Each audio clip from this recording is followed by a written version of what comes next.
My name's Joel Gandara, and this is my wife, Jessica. Uh, Jessica, tell us who you are for those that don't know us. So I am a mother of four, registered nurse, was registered nurse, um, cancer survivor, and author of that book. It's My Turn: 31 Daily Challenges, and been married to this dude right here for 22 years. And And we've got four kids. yes, And my name's Joel Gandara. I was born in Cuba. I came here on a boat when I was a kid, fleeing communism, and grew up in poverty and built some businesses out of necessity and retired somewhat early and get to enjoy life with my absolute best friend, Jessica, and and be with our kids. And because we're not worrying about things outside of our control, we put a lot of focus on our children. It's one of our biggest things in our life. Is one of the pillars is making sure that we can help our kids become the best versions of themselves. Now we run a men and women's program. She runs the women's, I run the men's, and we help people become their best version in all parts of their life. But our kids, they're a special project for us, and they didn't have a choice to come into this world. That was a decision we made. So we're going to give them every tool. We're not going to give them every gift, but we're going to show you now how we give them tools. And these are, go ahead. I was gonna say this is what you see tonight is gonna be what's worked for us. May not be a great fit for you, it may be, but just understand that this is what's worked for us. We are not experts, but we do have four kids and four great kids, so something is working. Something's working. I think we're kind of experts. We'll see. You don't have to agree with any of this. You don't even have to agree with none of them. But my hope is that you guys can take away one. Maybe there's 10 things here, and one's going to work great for one family, and one's a great takeaway for another. All right, that's it. We're going to jump into 10 steps. This is going to be pretty quick. We have four kids. Those are them, and we're going to go into detail real quick to introduce them. Jessica, talk about our first son, Ryan. So Ryan is 19 years old. He's in the US Army. He is currently training to be a wheeled mechanic. At the age of 18, he had saved $30,000 in the bank. And this wasn't chore money. This wasn't us giving for birthday. This was hustle money. He worked for that money. And he ended up buying his car cash. He pays insurance, he pays rent, he pays everything. We pay nothing. Yeah, he pays rent to us. When he's home, when he's not in the Army, it's $200 a month. That started on his 18th birthday or right after that. Which, And by the way, he pays very, very happily. He feels like a man. yeah, because since he was 5 years old, we've said when you're a man, when you're 18 years old, you're going to help the family and you're going to pay rent. And we told him back then it was going to be $200 a month. And he thought, wow, I'm going to be a man when I do that. And he feels that way. I overheard him say to his sister one day when she complained about something, he said, "Excuse me, Reagan, I'm a man. I pay $200 a month rent here." And we go, yes, it's worked. It worked. All right, here's Adrian. He's 17 years old, skipped a grade when he was younger. So he's already in college. He goes to Florida International University. He pays for college himself. He earned three-quarters of that as a scholarship because he worked really hard, because we warned them all, there's no college for you. By the way, that's a lie. There's a savings for that, and there's plenty. It's all covered. We'll But get there. we'll get there. We tell him this, and he worked really hard to get good grades and high SAT score, and so he got three-quarters of it paid. He pays the other quarter. 4 years he ran cross country varsity. He's one of the top 15 runners in Broward County. He has Division I times to run cross country and track, but he's saying for right now he doesn't want to do it. He wants to go to school and make a lot of money. When he was 14 years old, he ran an ultra marathon and a good time. He had $12,000 in the bank up until recently because he just bought his car cash a few months ago, used car, bought it cash. He pays his own insurance, and just like his older brother, they pay all their own expenses. And He'll if you, start paying rent next year when he when turns he's 18. 18, we want to make it fair. And if you look up Adrian Gandara, runner, he had a world record when he was young in the 5K. And this is his pride and joy, the only girl out of the four, our daughter Reagan. She is 12 years old in seventh grade. She currently has $7,000 in the bank. Again, this is not us birthday money or anything. This is hustle money. She ran an online store, her own little Etsy shop. She would make scrunchies. And she's into theater. She trains jujitsu, loved gymnastics, and she's a great seamstress. Yeah. All right, our final kid is Austin, 10 years old. He's a fifth grader, loves basketball. Unfortunately for him, I am 5'9". She's 5'5". I don't think NBA is in the future, but he believes it. Maybe. Yeah, maybe. So 10 years old, he's got 6,000 in the bank. By the way, all of our kids have had chocolate businesses. It's very simple. You buy a wholesale box of chocolates, you go sell it, you quadruple your money, and that's kind of the secret of how they've made some of this money. He just recently started running 5Ks. He trains jujitsu. He's a pretty good piano player. All right, here we go. 10 steps. Here is the most important one. Hey guys, please mute yourselves. We are a united front. There is no way that none of those four will be penetrating this. We make sure that we are on the same page on everything. And if for whatever reason we are not, we will step aside, discuss it, and then come back. But they will never break this barrier. Yeah. I think it was called a phalanx, that system of war. Yeah, they're not breaking through this. We know more. I'm almost 49 years old. She's younger than me. But when you add up our years, we have a lot more experience and we know a lot more what's good for them and what's not. So we're going to discuss it. And then we're going to come back to them of whether they can have the thing they want. What's the default answer when they come to you and say, Dad, can I do this? Talk to mom. And the same thing for me. And she As says soon the as they same. come to me, I say, talk to Dad. Well, Dad said to talk All to right, you. now we'll get together because obviously it's something neither of us wanted to make a decision on. We're not scared of making decisions, but we want to make sure it's in the best interest and we're not complicating our lives. And that we're not contradicting each other. Yeah, that's so important. We cannot disrespect. First of all, we're not going to disrespect each other, but we're definitely not going to do it in front of our kids because that's the moment that they feel like they got one over on us and they're in charge. They found the weakest link. Yeah. All right, here we go. That's number one, united front. Number two, no disrespect is allowed in this house. Ever. Tantrums from the time they were little, those were nipped in the bud immediately. And as adults or my teenagers, they've never given us tantrums. That's just not allowed. It's funny how when they visit their friends' houses and they see disrespectful behavior from their friends, they'll come back home and say, do you know what so-and-so told his mom? And then I'll say, oh, what happened? And how did she react? She didn't say anything. I said, well, that's why he's acting that way, because there's no consequence. But it's funny how they see that as crazy and disrespectful as well. Yeah. And by the way, if you think, well, what does it matter? If you were to think, what does it matter? If they are disrespectful to their parents, to each other, then what kind of spouse are they going to be one day? They're going to be a mean husband or a mean wife because they're going to disrespect each other. That's not good. So we've made that clear from the beginning. There's no disrespect in this house. All right, here's number three. Oh boy, this is where I see that a lot of people have a problem. It's we follow through. So we're not going to fight. Here's the rule. You're going to do this thing. If you don't do it, here's the consequence. They don't do it, there's the consequence. There's no fight. And there's no no argument. motion. There's no motion. They know very well if this happens, this is the consequence. So when they'll come to me, oh my gosh, this is what happened. Well, yeah, we've told you that that's what could happen. So what's the consequence? Well, then I don't have this. Sorry. Yeah, no emotion, no fight, no surprises. It says right there, no surprise. Now, let me give you a story. Adrian, our son, he was maybe just 16. He had a state ID and he had that in his wallet. Like you should carry your license in your wallet. But then he didn't have a keychain. And the only key he had at the time was just a house key. And he didn't want to keep it loose in his pocket, so he would keep it in his wallet. And the moment that we found out he was doing that, I said to him, Adrian, here's the problem with you keeping a house key in your wallet.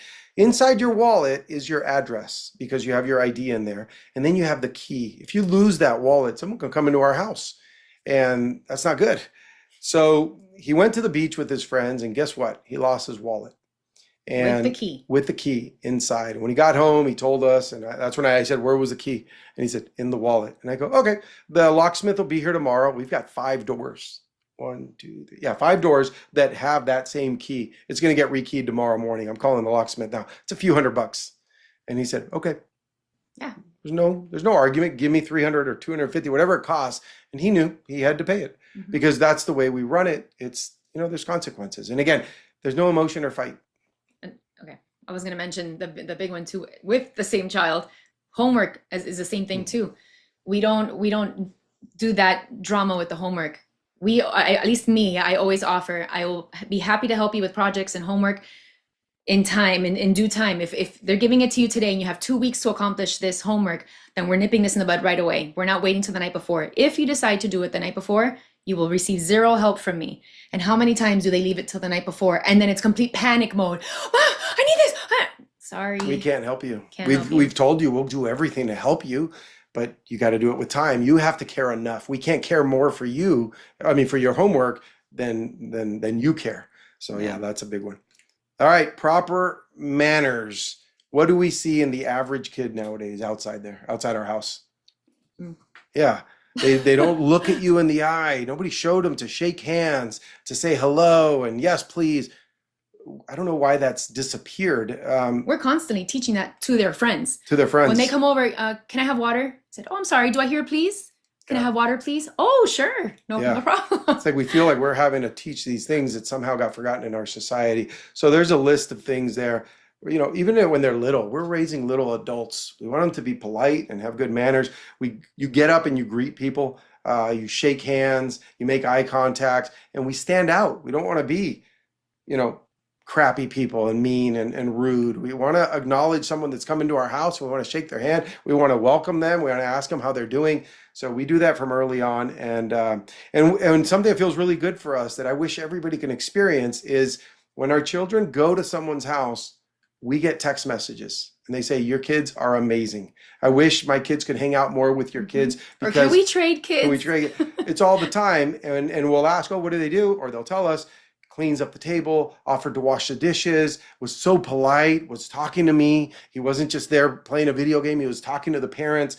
And we always say, man, if all parents can experience this, you will feel so good that you're doing the right thing. And granted, they're not perfect because at home, a lot of the time, not a lot of times, there's some times that they don't pick up their plates and I have to be reminding them, excuse me, that's not going to walk to the sink by itself.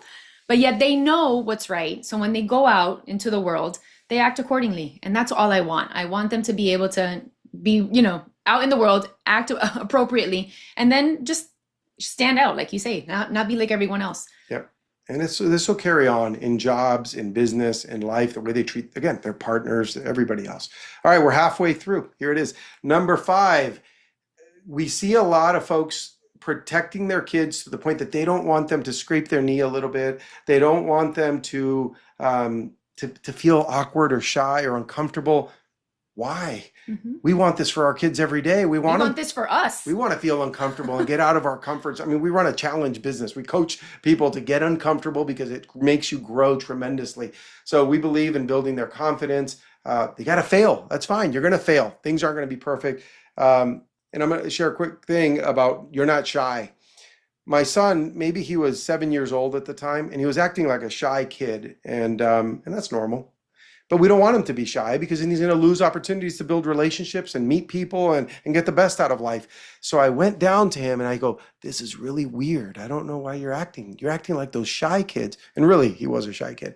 But I said, you're acting like all those other shy kids. You're not like that. You're super friendly and outgoing. And everybody tells me how you talk to everybody.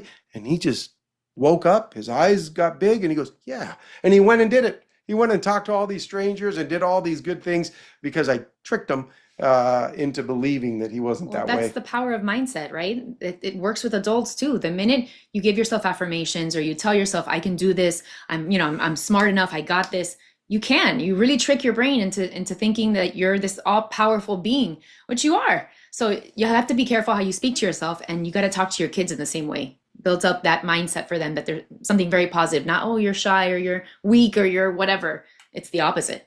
Yeah. Lastly, we're different. We say that all the time. When our kids say, well, other kids, we're different. And we use our last name as an example. We say, Gandaras don't do it that way. I think every family should have their own way of being. So these are called Gandara tricks. Yeah, we always tell them, these are Gandara tricks. I want to show you a trick that has helped me in my business, in my life, landing this woman. I'll tell you all the tricks I know.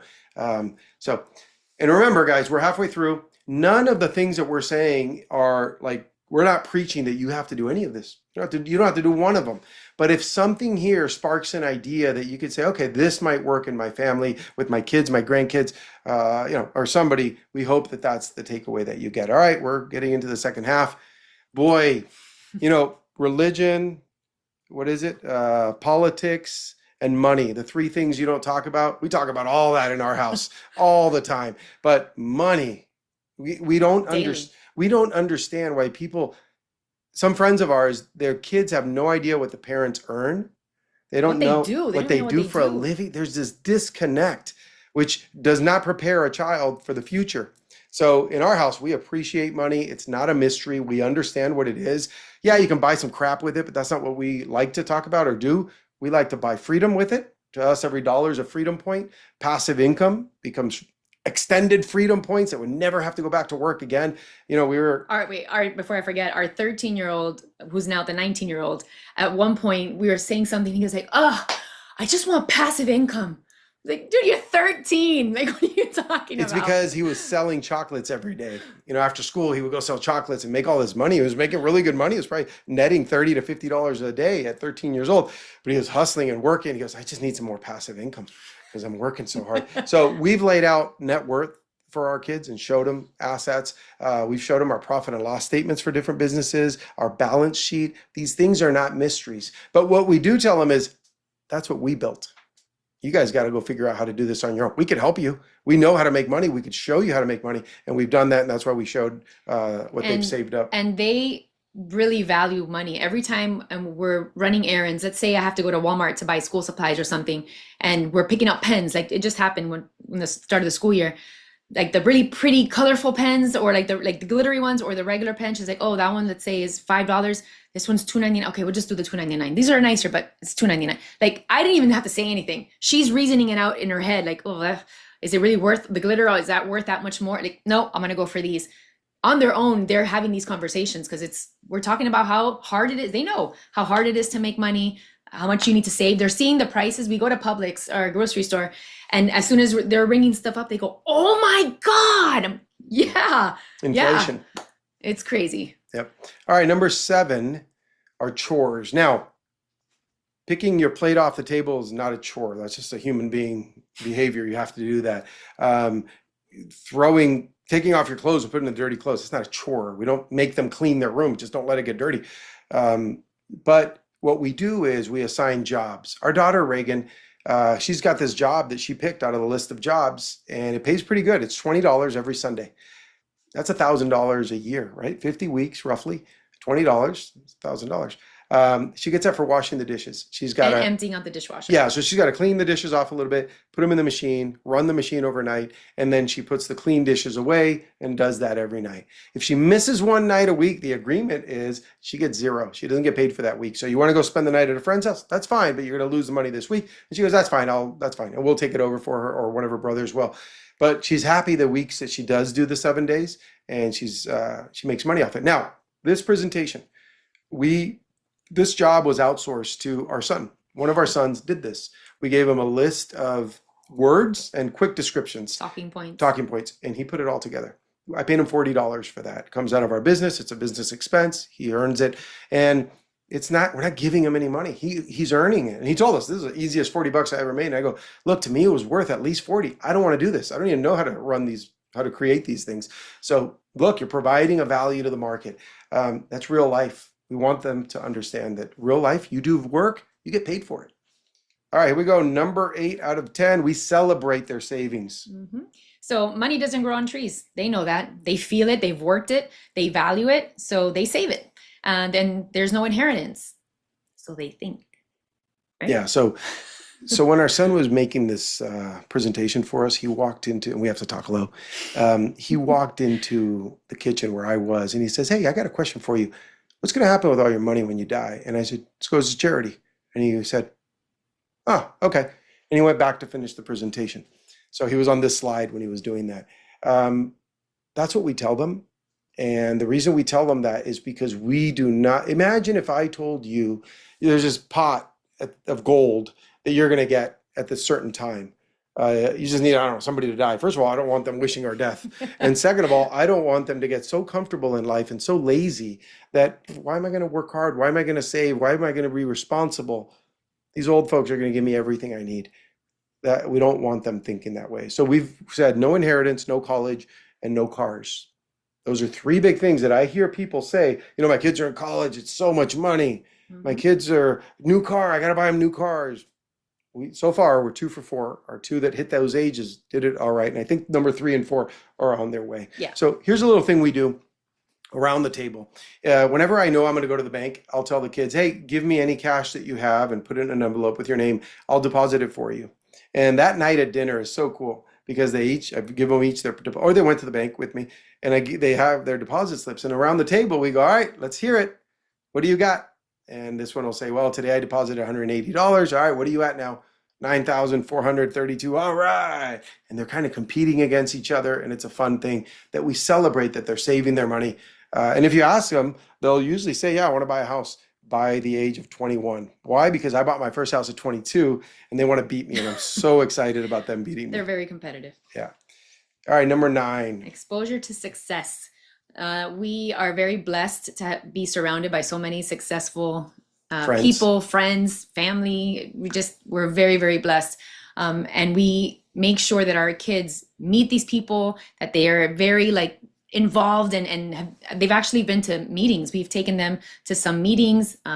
They've sat in at 13 years old. Our son sat in on a finance meeting. It was 2 hours at a company because the CEO is a friend of mine, and he got to sit there and just take all that in. He probably understood 1%, but it's okay. He saw how adults communicate. Right. He saw body language. He heard some financial terms. And then on our ride home, because I was in it too, I explained a lot of the things to him, and I heard his questions, and we got to reason it out. And they hear all these different cool businesses that pop up. We were just at one of our friends' house, who may be on this call. We were just at their house, and my son pulled me aside and he said, so what exactly does he do again?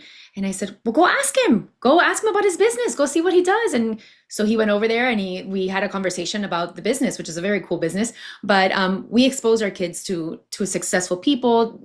I don't know, for some reason, sometimes success, well, everybody has a different definition of success. So it's very cool that you can see all different levels of success, right? Some people are very, very successful. Some people are very simple, but they're happy and healthy and they have very minimal things, but that's another version of their success. So it's cool to show them all different aspects, right? Yeah. Well, we talked to them about how, look, at 30 years old, Jessica retired as a registered nurse. At 38 years old, I got out of the day-to-day of my business.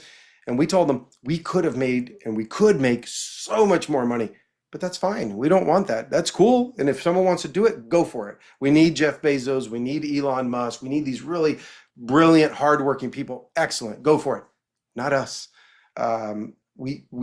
We found a comfortable position in life, and now we have the flexibility and the freedom to say, we're good with this. This is very good. It's more than we ever dreamed of. So what we wrote there about fighting that W-2 matrix thinking, there's nothing wrong with having a job, working for a company. We employed a lot of people in our years in business, and they're great people. There's nothing wrong with that.